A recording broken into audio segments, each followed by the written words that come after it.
What up, guys? Welcome back to Off the Record, where we talk about whatever we want. And today on our Ask an Expert segment, we have pro fighter Ron with us. He's my coach, and well, technically you're not my coach anymore, right? No. Because you haven't coached me like 6 months. Did I just get fired? You're fired. No, it's just, because of quarantine and Corona stuff, it's just hard to meet up and train. But yeah, Ron coached me for maybe like 2 years. And I thought it'd be cool to have Ron come on as our pro fighter guest. Yeah. I was a part-time athlete for Ron for 6 months or so. That was pretty fun. Dude, that was really fun training with you guys at like 6 in the morning in front of your front lawn. In the driveway. Yeah, dude. The neighbors were all walking their dogs and stuff, and we were out there kicking our lives away. Yeah, remember when I was having you guys do a conditioning part of it too? Oh and then my slowly God. we would take the conditioning away. Yeah. That was so hard, man. Because it's like we're already tired, mentally drained, and then we start the class. After it was like a crazy circuit or whatever. I don't know, those days were crazy. Yeah, I always got the invite. Thanks for letting me know about it. I pretty good, though. Thank you. So I have a question. Let's say just from like scratch, right? I don't know any martial arts, nothing. And I watch UFC and I'm like, man, I want to be a pro fighter. What are the steps from beginning that I need to take? For sure. So you got to decide what avenue you want to go. If you want to go to do the UFC type of stuff, that's MMA. That means you need to strike and grapple. If you want to do just striking, then generally it's like boxing or something like that. Or if you want to just grapple, then you go to like jiu-jitsu or wrestling or judo. What if it's UFC? I see all that shit on TV and I want to be like them. Bam. Yeah, so if you want to do full MMA, you need to learn how to strike, you need to learn how to grapple. There's two avenues you can go. You can piece it out and you can find a grappling art and you can find a striking art at two different gyms or dojos, or you can find a gym that kind of covers it all, an MMA gym, because the UFC is MMA, mixed martial arts. You're mixing martial arts together. And so to properly do mixed martial arts, you need to learn how to strike and grapple and then how to transition between the two. And so the popular recipe right now is boxing or Muay Thai and wrestling and jiu-jitsu. And so generally, the cool part of the UFC is cool, but and MMA in general is you could do anything. You can do Taekwondo, you can do Kung Fu, like you can do karate. But are those less effective? It's not that it's less effective, it's just less popular. Do those guys like all hate each other? Like internally, it's like karate guys, like the jiu-jitsu guys, and like it's like the Navy and the Army and all that shit. It's like maybe way back in the day, like UFC 1 days, like old school days, it would be like literally street brawler versus like karate guy. That was the best, dude. I remember the game Street Fighter. Yeah. That was like UFC, man. You know, So much difference in character. Now it's like kind of one thing. Yeah, now it's all more sporty-ish, less fight. You know, originally the UFC was designed, one of their plans was to have an alligator pit around the cage. That's sick. Yeah, like originally in the original So you could plans. fall and then an alligator could bite your ass. Yeah, because they wanted to make it a spectacle, you know? Yeah. But obviously, you know, with lawyers and everything, it's like, that's probably not a good idea. Of course, the lawyers got involved. Freaking lawyers. Because back in the day, like you would have like, you know, like the Gracie like dude like hoist in a gi, or like you'd have a wrestling guy in a wrestling outfit, or like it's just different. There was even a boxer that was only wearing one glove. Yeah, and a One sumo wrestler. glove? Because he wanted one, I think, to at least like protect his knuckles. And then I think the other one I think he was seeing like Hoist Gracie do his thing, so he goes, I need one hand to at least like protect from the grappling. Oh, So the best of both worlds, grapple hand, punching hand. So experimental back then. crazy. Innovative. Yeah. I love it. But yeah, to get into there, I would find two separate schools. Google is your best friend, right? Or Siri, whatever. Find me the nearest MMA gym. And then she'll be like, yeah, Arco is 4 miles away. But not all of them are the same, right? Like, don't you gotta choose one that's good? Or like, hopefully choose one that has already produced fighters that have gone to the UFC? Yeah, I mean, just like anything else that you're trying to get into, do your research. You know, you want to, whatever it is you're trying to do, make sure it's of good quality, has a good reputation and whatnot. But regardless, if sometimes you might be like in the middle of nowhere in Wichita, Kansas or something, and maybe there's only one gym available. So it's either you train at the one gym or you don't train at all. Or you move to like LA or somewhere. Yeah. You know, so resources may be limited. So I would say, regardless of where you are in the world, make the best of it. If you only have one source available and it's only Taekwondo, jump into Taekwondo. You know, maybe help push the culture to implement more martial arts into it. But I would say find a striking art, find a grappling art, and then once you get the fundamentals of that, then you have to find an instructor that will teach you how to implement the two. Because they mix them together, which is a whole nother martial art. So if you think learning Muay Thai by itself is hard or Jiu-Jitsu by itself is hard, it's a whole nother thing to learn how to put them together. Which ones do you do? I do Muay Thai, boxing, Jiu-Jitsu, and wrestling. Tight. And I do that all in-house. Wrestling like WWE shit. That's sick, dude. Yeah. Yeah, right. And that's what makes it so confusing. When you say wrestling, you think like, I'm going to jump off a turnbuckle. No, I think you're talking shit into a microphone. I'm calling you out, man. I love that shit. And you spray water. Woo! And they do that now. I mean, shoot, you see that now. There's a lot of theatrics in current MMA, which I think kind of makes it a little more entertaining and fun. You know, like you see Conor McGregor fighting soon. Like, it's been cool to see. Today. Yeah, today. Oh yeah. Fighting today. Tonight, yeah. But even how he promotes fights is a little bit different. Now he's more like mature and like they're co-promoting each other. Like he's promoting Dustin's hot sauce, you know, and stuff like that. Whereas before he'd be like, "F your hot sauce, F your country, F your team." You know, I'm gonna embarrass all of you. And so like on one end it's cool to see how mature he's gotten, but number two it's also like it's kind of more fun to see like a little more wild and immature. You know? I miss the promos where guys were just behind that the chain link fence with sprinklers on them. Yes, they'll spray, they'll mist you with water and just punch into the camera. Oh yeah. It was the best. The BJ Penn days. Yeah, you just walk, and just turn with the head. Yep. For like people that want to get into the UFC, what does like a full fighter's like schedule look like? I mean, just like anything else, if you want to be the best at something, you got to do it full time. Is it a 9 to 5 type It's of a schedule? 9 to 5. What would like a typical day look like? A typical day when you're fighting full time is for just team training. Generally, there's 2 team training sessions a day. So like for me, it's 11 a.m. until 2 p.m. and then 3 hours? Yeah. What do you do within those 3 hours? You just punch each other for 3 hours? It's a little bit of everything, and those are just training specific. So we'll drill, we'll cover technique, we'll even watch tape sometimes, and then it'll have I sparring like too it as when well. the teacher rolls in the TV with the VCR. Always like that. I'm like, yes, we got to do a little bit less work today. Yeah. Well, what's effed up is when he rolls in the TV, that means practice is just gonna last longer. So we'll do the same amount of stuff. Oh, I'm like, dang it! shit. So sometimes class will go until like 3, and then we gotta come back at 6, and then train until 9, and then we do a few other types. So far this sounds like shit. Why would I want to do this? It makes you happy. Yeah, I mean, you're chasing the dream. Like, it's just like those little kids that say, like, I want to be an astronaut when I grow up, you know? And then now you're seeing little kids that literally say, I want to be a UFC fighter when I grow up. It's like a freaking thing, you know? Yeah. Like, kids are training now at, like, 5 years old. What? It's crazy, yeah. They're starting jiu-jitsu and wrestling already.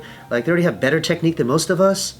They're starting young. Yo, I see kids that are like 3 snowboarding and skiing, man. Like, they're smaller than Taika, and I'm like, wow, this is why the next generation is gonna come up with some crazier stuff. Yeah. It's nuts, Way man. next level. Yeah. Like, when I was 5, I was picking my nose. Yeah. Like, literally, that was the highlight of my day. Yeah. Still Like, picking check my it out. You know, this is cool. That's a huge booger, You got dude. fresh boogers and you're like, yes. Fresh boogers. Yeah, it tastes good too. You know? I had to give it up. Between those 2 team sessions, what else? Because I see on your Instagram, like, you're like running and then lifting weights and you Yeah. got to do all these other like, what is when do you fit in the other stuff? Yeah, so you got to fit in between, and that's where it's kind of like up to the individual, right? And so if you're doing the maximum, like everything you can, like Yeah. My teammates that are like killing it right now, like Chito Vera, Alex Perez, Carla Esparza, you know, they are full on. They're training full time, you know. They're doing strength conditioning, they are running, they are swimming, they are cycling, they're stretching, they're resting, they're recuperating, they're doing physical therapy.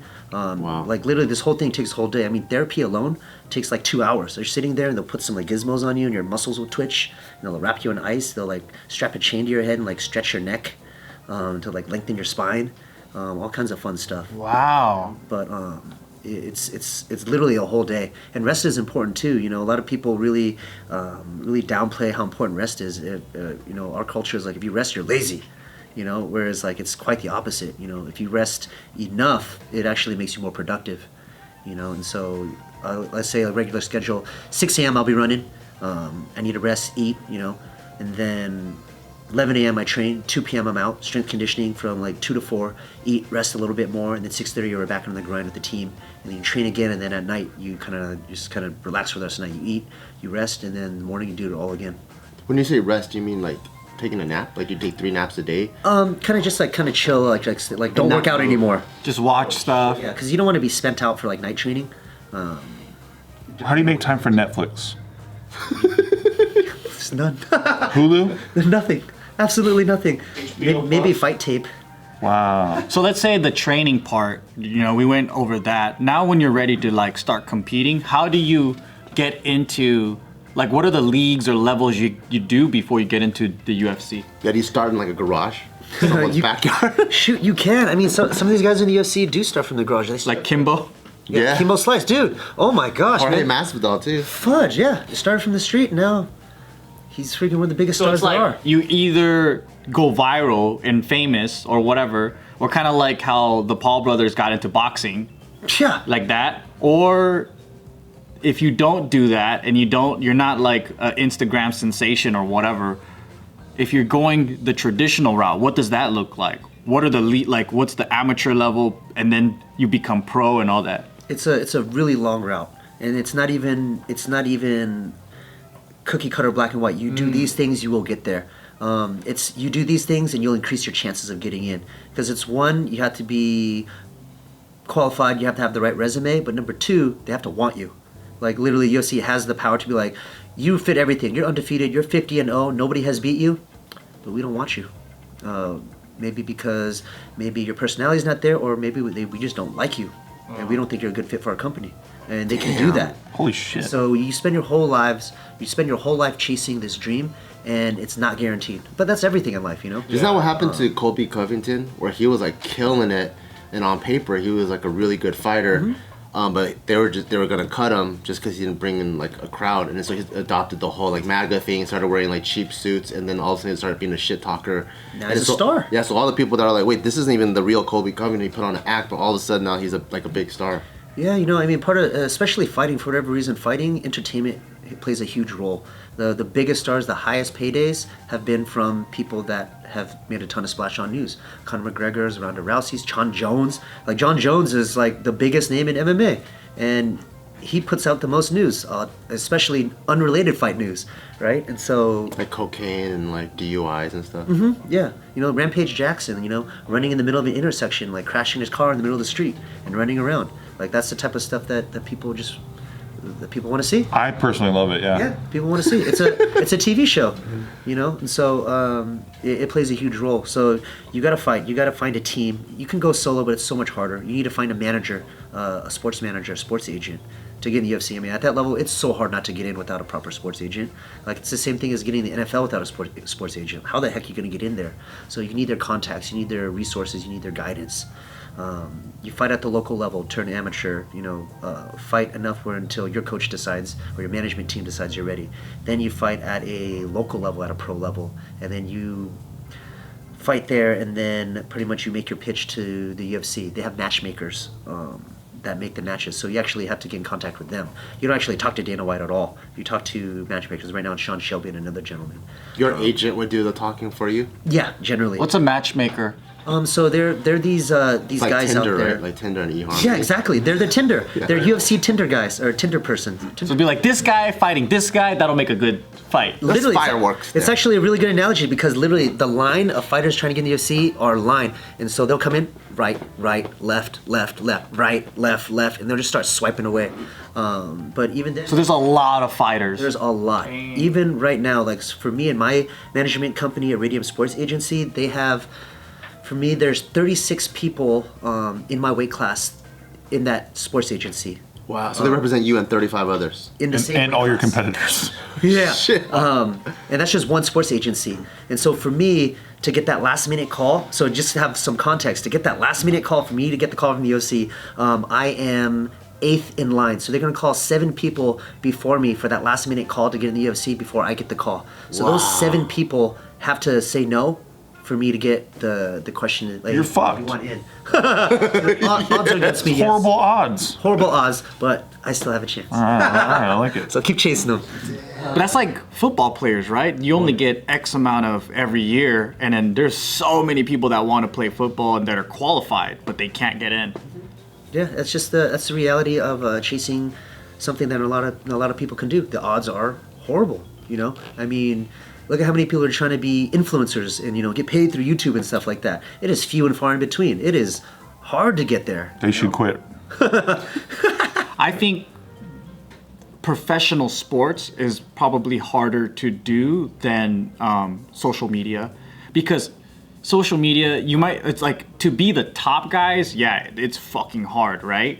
But to make a living with decent pay, it's much easier than a professional athlete, I think. All you need is a camera and you're already doing it. Whereas like with you gotta wait to be matched up with somebody and like fight. And then their payout system is like, even at the top, it's not as much. So yeah. Yeah, I mean, even then, like, I've been doing it for 17 years, and, like, I do pretty okay, but it's not all from fighting. I had to do a billion different things to get by. And so stereotypically, fighters will spend their whole life fighting, and when fighting's over, they're kind of screwed. They're stuck. Yeah. And stereotypically, fighters aren't great at saving money. And so when the careers are over, it's kind of like, oh, snap, now what do I do? So A lot of athletes, though, athletes in general, like, people think, like, $5 million from the NBA is a lot, and then they're still going bankrupt, because money can be spent all kinds of crazy ways. So, like, for me to get by and sustain the lifestyle I want, I was lucky to get a job to manage a gym and then teach personal training, and then have a bunch of other miscellaneous like endeavors. And you're good at saving money, I hope? Yes. Yes, actually, okay, yeah. Good. I actually do. Fighters are bad at it. I was hoping. Okay. Yeah, job. I do spend irresponsibly, but I do save at the same time. I like stuff, but I also realize the importance of saving money. What do fighters usually blow all their money on? Eating out, Band-aids for all the cuts. yeah, it's a lot of Band-Aids, yeah. Even the expensive, like not even the generic, but like the name brand kind's more expensive. Yeah, just buying stuff. I mean, shoot, we'll buy all kinds of dumb stuff. Because they train so hard, they probably feel like they gotta reward themselves somehow. It's extreme. We get pushed to mental and physical extremes, and so it's not uncommon to even marijuana, weed. Like a lot of fighters buy a ton of weed. To relax. Like a lot, Yeah. like a whole lot. Like I don't smoke myself, but like I'm around so much of it. I'm like, man, like how much you guys smoke? We should like set up a store. You can monetize this. I'm like, right? don't smoke it and just sell it. Yeah. Does UFC do drug testing? Yes, but they just essentially legalized marijuana. Oh, cool. Like literally like I think a week ago. Before they would suspend you if you had THC in your system like a week before the fight. But now you can have as much as you want. So it's completely free. So that's why the Diaz brothers may be fighting pretty soon. And Your guys' gym has like an interesting model though, right? Like where if you're a pro fighter for the team, there's actually like a fighter's house that they get to stay at. yes, There's not many gyms I think like actually have that kind of like perk. no, yeah, that one's kind of like it's a low key thing, but for whatever reason, people just tend to find out. A few marquee gyms in the U.S. do it, and so they'll house fighters. So we're scouting across the world for people that may be a good prospect that may become a UFC champion, and so we'll find them through various sources, and then we'll pitch it to them. But now it's at the point where people coming to us that somehow they found out, word spread, and now we're having people like DM me all day, be like, "Hey, I'm from Brazil. Hey, I'm from South America. Da da da. My record is 10-0." And now, even more people are gonna. More people. How do you vet those guys? Through so it's a small. Every industry has a small circle, right? And so everybody knows everybody, and some gyms can't accommodate housing a fighter, so we've been fortunate enough to be able to have the resources to train fighters, to house them, to feed them to some degree, and then to train them full time so that they don't have to worry about getting another job. They can have full focus on becoming a world champion. So for people that don't know the prestige and the history behind your guys' gym, what's that about? It's led by It's led by Kwan Oyama. And it's called Team Oyama. He's our head coach. He's been training since the beginning, since like 1996. He was the head coach for Tito Ortiz, and Rico Rodriguez when they were UFC champions, and then Quentin Jackson, right? Quentin Jackson when he was prevalent in Pride. He's trained not just MMA guys, but Muay Thai guys, Romy Adanza, multiple WBC champions. And he became a coach because was he once a fighter? Yeah, he was a Muay Thai fighter. He trained under Crew Rex, who recently just passed away. And he was a legend of the sport. He is a legend of the sport. And he set a really good example because fighting is full-time, but he was able to fight full-time in Muay Thai and get his law degree at Loyola Law School at the same time, which is like unheard of. Usually when you go to law school, you can't do anything else. Yeah. But he was able to juggle both. So he was a pro fighter and a lawyer. Yeah. So he fought in the courts and fought in the ring. Right, boom. So if he didn't get into being a lawyer, he probably could have been even better at fighting. Yeah, so he made a decision after he got out of law school. He was like, I could be a lawyer or I can be a fight coach. For at the time was kind of like an unsure thing because in 1997, like the UFC was just starting out. So you didn't really know where it was going to go. It was kind of like, this is human cockfighting. At that time, It's not established yet. it wasn't established. It wasn't a real sport. It was, Some states weren't going to allow it, right? yeah, it was banned in some states.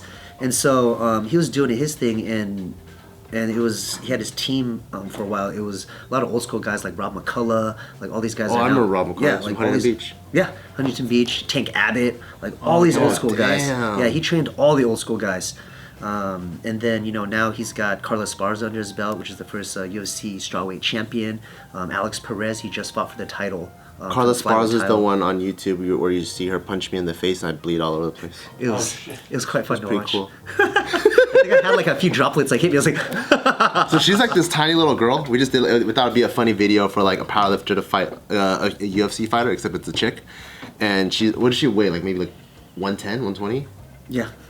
She doesn't even cut that much weight for fights. She comes in and when she shot in, when she picked me up, I was like probably 200. She picked me up like it was nothing. Like I thought I had to like take it maybe slow because like she's a girl and that's what my understand. She came, she just picked me up. I'm like, what the fuck? She slammed me on the ground and I was like bleeding all over the place. I'm like, this is crazy. Oh yeah, she's a scary one. She's tough, dude. She's down. She is so down. Like she does not back down ever. Yeah, It's she's pretty cool. awesome. Yeah. So your gym produced a lot of pro fighters, and then so it's got that prestige because early UFC days, and all under your head coach, Mr. Oyama.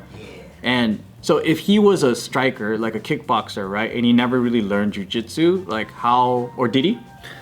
He knows jiu-jitsu, but what he did was he brought in a jiu-jitsu expert. And so he was like, if I don't know it and I can't answer it, I'm not going to give you the answer, but I'm going to find somebody who does. So he partnered up with Jiva Santana at the time, and Jiva Santana is really big in the jiu-jitsu community, very well respected, very highly ranked, considered like one of the best coaches out there. And so they worked together for, like almost 10 years until Jiva, every fighter's dream is to open up their own gym. It's just the thing. Anybody's dream is to want to do their own thing if they've been doing one thing long enough, And so he finally had the opportunity to open his own gym, and he did it, So really, really happy for him. And then we ended up partnering with 10th Planet, which is a very popular organization for jiu-jitsu. And so we brought in 10th Planet experts to come in and handle our jiu-jitsu side. And so we have two coaches. We've got our Colin Oyama, and then we've got our 10th Planet coaches that help with the grappling. Does the Eddie himself come to? So the cool thing is, and so with jiu-jitsu, you need like an affiliation. You need to be part of like a crew or a gang, And so we were at 10th Planet, and so if you become a 10th Planet gym, Eddie Bravo does a seminar at your gym. So he came down. Not yet. About flat Earth? Yeah. This has nothing to do with jiu-jitsu today. It's all about flat Earth. So he hasn't done one yet, but COVID's kind of messing with everything and whatnot. But he's scheduled to do one over at 10th Planet Irvine. So Oh, cool. yeah, he'll come in, kind of do like a cool event, and then hit that going. Damn, that's pretty cool. But it's cool. It's been an awesome gym, and I've been grateful to be able to fall into such a unique place for the past almost 10 years. Does it have a pool? It has a pool of sweat on the mat.